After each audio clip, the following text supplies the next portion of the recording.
channel's back. All this time, I've been feeling hopeless till you came around, came around. All this time, you're the only reason I'm not chasing highs, chasing highs. Hoping the volume goes well and you can see me well enough as well, albeit I'm not that well. I want to get a video done, I want to get it out, and I want to talk about where I've been. In the past week, I've made some realizations about the channel, and I don't do it for many reasons. I do it to try and help people. If I help a single person, then, you know, job done. But I realise that it's a place for me to vent without feeling ashamed. Best way to describe it, really. So I figured, let's talk. Let's talk about what's happening, why it's happened, and what's going to change, and what we can all do.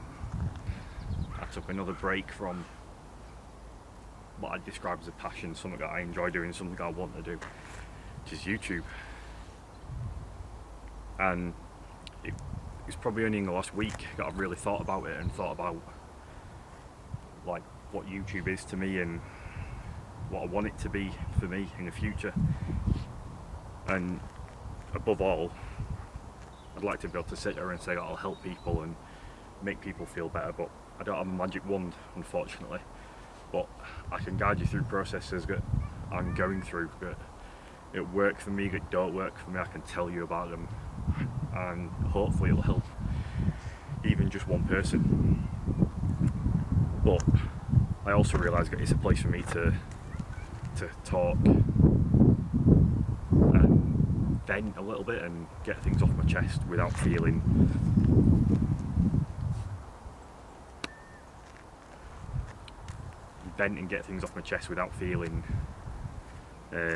ashamed. And it's the stigma, I suppose, or the stigma that shouldn't exist anymore, but it's the stigma that stops me from wanting to talk to people about a lot of things that go on in my head, and an understanding that people just simply don't have unless they've battled some form of demons in their life at some point. So I figured I'd come to a spot that I've been coming to for a little bit, ever since I got the truck, and it's a beautiful view, so I thought it'd be maybe be a nice backdrop. I don't know how much you can see, but I quite enjoy it. It's peaceful. A lot of dog walkers and stuff, but I'm a dog lover. If you're not a dog lover, I don't trust you.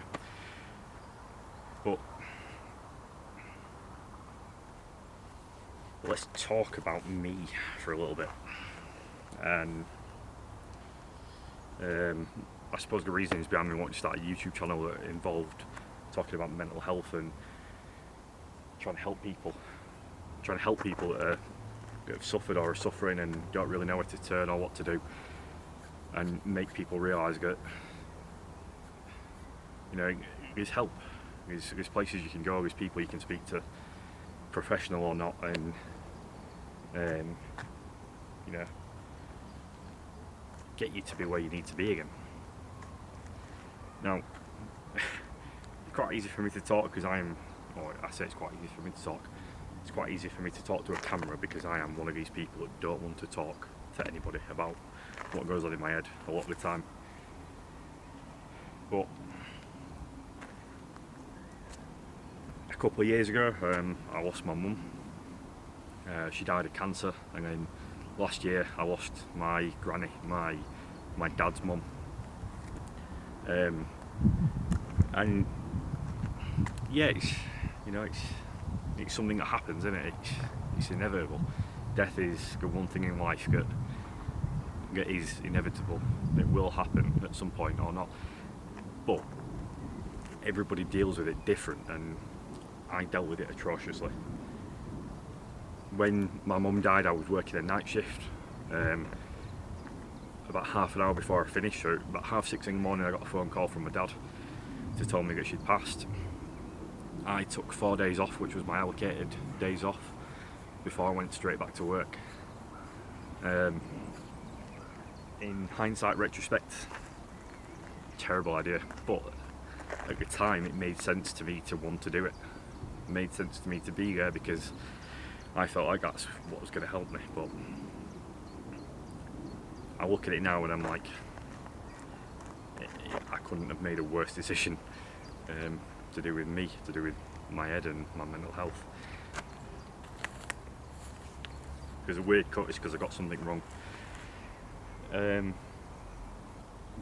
had a downhill spiral for a good couple of years before I eventually reached out and realised that help was what I needed. I started counselling, I spoke to my GP, I got told a lot of things that I didn't want to hear, and nobody would, I suppose. Nobody wants to hear the bad news, do they? But I got told that I'd got depression, anxiety, perfectionism, which if you knew me well enough, you wouldn't think, but when you look into perfectionism a little bit more, it fits. And low self-esteem, which again, if you know me well enough, you'll know, I don't know, there's nothing more than the truth there with that. But I went on a course of sertraline, I think it was, alongside counselling, more so on the recommendation of the counsellor to try it, and I didn't quite like how it made me feel, and I made a stupid decision and just stopped taking it pretty much as I stopped counselling, and I don't even think I had time to touch the sides. I ended up going back into a horrible downhill spiral, and here we are again, me starting a course of something else, because I didn't realise there was tons of stuff. Because I enjoy it up here, there's tons of dog walkers, and it's quite nice to watch. There's a couple of springers running around the field next to me, but I don't have the confidence of filming anymore, so I feel a bit like I'm stopping and starting, but hey ho.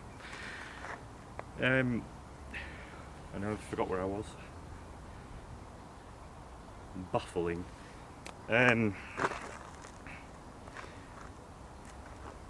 I recently started, I've taken a bit of time off work, and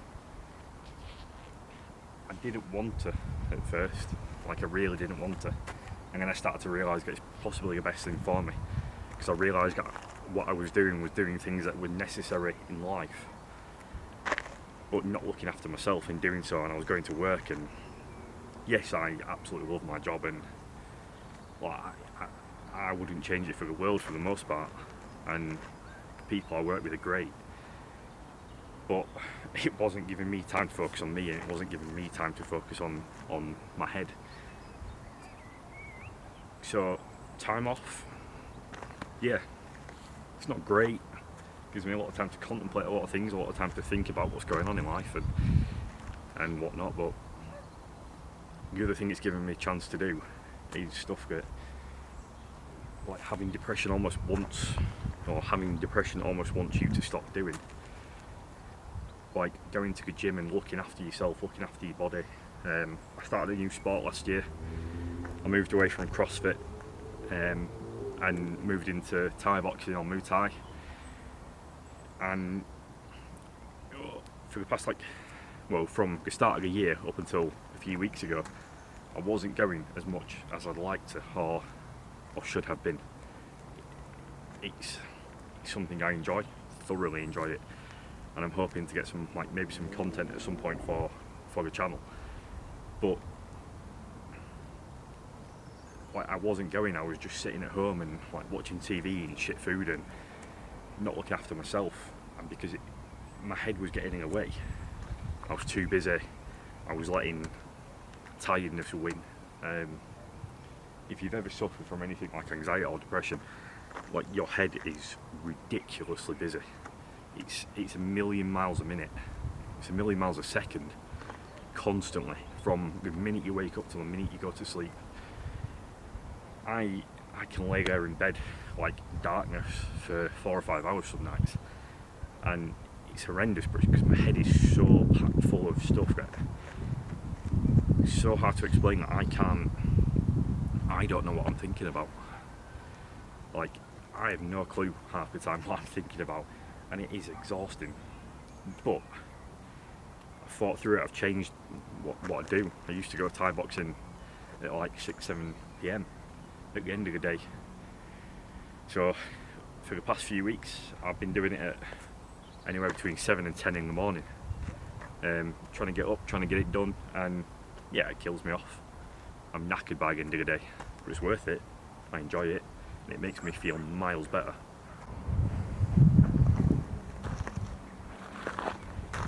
Another weird break because somebody drove past me. I'm like, fuck me. It's like a motorway. Peekaboo. I see you.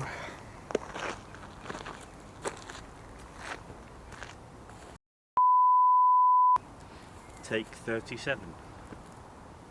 Guy's like just parked right next to me now as well. Yeah, well, maybe I'll watch your channel. But realising how busy somebody's head is in a day is like such an important thing of helping somebody that's got depression and anxiety. Like, you might sit there and think that they're not listening or not focusing on what you're doing because they're playing on the phone, they're watching TV or whatever. They are. It's just they found a way to be able to distract themselves enough to not listen to whatever shit is. I had a few issues with the camera, some technical difficulties this time. This video is going really well, but I'm still going to put it out. I'm still going to do it. We learn. We make mistakes in life. We learn from them. That's what it's all about.